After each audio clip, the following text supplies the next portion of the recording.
Siren മുഴക്കുന്നതിനെ ചൊല്ലി കൊമ്പുകോർത്ത കണ്ണൂരിൽ കളക്ടറും കോർപ്പറേഷനും. ശബ്ദം കുറച്ചില്ലെങ്കിൽ സൈറൺ കണ്ടുകെട്ടുമെന്നാണ് കളക്ടറുടെ മുന്നറിയിപ്പ്.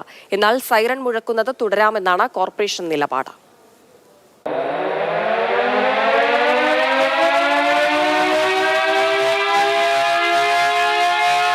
ഒരു വശത്ത് കളക്ടറും DIGയും കമ്മീഷണറും, മറുവശത്ത് കോർപ്പറേഷൻ.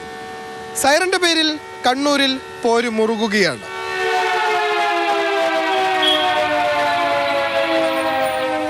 1965 കണ്ണൂർ മുനിസിപ്പാലിറ്റി രൂപീകരിക്കുന്നത്.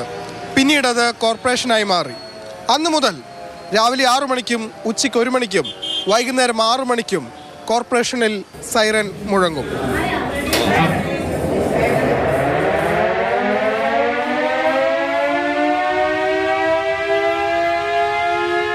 കഴിഞ്ഞ ദിവസമാണ് കണ്ണൂർ കളക്ടറുടെ ഒരു ഉത്തരവ് കോർപ്പറേഷൻ മേയർക്ക് ലഭിക്കുന്നത്. സൈറന്റെ ശബ്ദം അനുവദനീയമായ പരിധിക്ക് മുകളിലാണെന്നും ശബ്ദം കുറയ്ക്കണമെന്നും അല്ലാത്തപക്ഷം സൈറൻ പിടിച്ചെടുക്കുമെന്നുമായിരുന്നു ഉത്തരവിൽ പറഞ്ഞിരുന്നത്. യഥാർത്ഥത്തിൽ ഒരു തദ്ദേശ സ്ഥാപനത്തിൻ്റെ അധികാരത്തിൻ്റെ മേലുള്ള കടന്നുകയറ്റമാണ് ഇവിടെ കളക്ടറുടെ ഭാഗത്തു നിന്നുണ്ടായിട്ടുള്ളത്.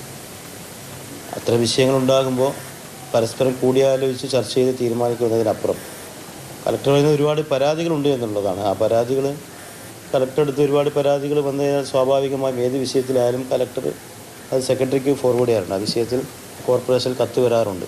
പക്ഷേ ഈ വിഷയത്തിൽ അങ്ങനെ ഒരു കത്ത് ഇതുവരെ വന്നിട്ടില്ല എന്നുള്ളതാണ്. കോർപ്പറേഷൻ കെട്ടിടത്തോട് തൊട്ടടുത്തായാണ് കണ്ണൂർ റേഞ്ച് DIGയുടെ ഔദ്യോഗിക വസതി. ഇതിനോട് ചേർന്ന് കളക്ടറുടെയും കമ്മീഷണറുടെയും വസതികളുണ്ട്. യതീഷ് ചന്ദ്ര DIGയായി ചുമതലയേറ്റ ശേഷം സൈറന്റെ ശബ്ദം പ്രയാസമുണ്ടാക്കുന്നുണ്ടെന്നും കുറയ്ക്കണമെന്നും ആവശ്യപ്പെട്ട് കോർപ്പറേഷന് കത്ത് നൽകിയിരുന്നു.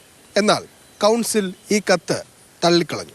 പുതുതായി DIG ചാർജ് എടുത്തതിന് ശേഷമാണ് ഇത്തരം വിഷയങ്ങൾ വന്നിട്ടുള്ളത്. അപ്പോൾ അദ്ദേഹത്തിൻ്റെ നേരത്തെ കോർപ്പറേഷനിൽ പരാതി തന്നതുകൊണ്ടും അദ്ദേഹത്തിൻ്റെ പരാതിയായിരിക്കാം ഈ ഉത്തരവിന് നിദാനമെന്ന് നമുക്ക് മനസ്സിലാക്കാൻ സാധിക്കും. സൈറന്റെ കാര്യത്തിൽ കളക്ടറും കോർപ്പറേഷനും രണ്ടു വഴിക്കായ സ്ഥിതിക്ക് ഇനിയിപ്പോൾ അന്തിമ തീരുമാനം എന്താകുമെന്നതിലാണ് ആകാംക്ഷ. കണ്ണൂരിൽ നിന്ന് വിനോദ് മൊറാഴയ്ക്കൊപ്പം ഫെലിക്സ്, മാതൃഭൂമി ന്യൂസ്.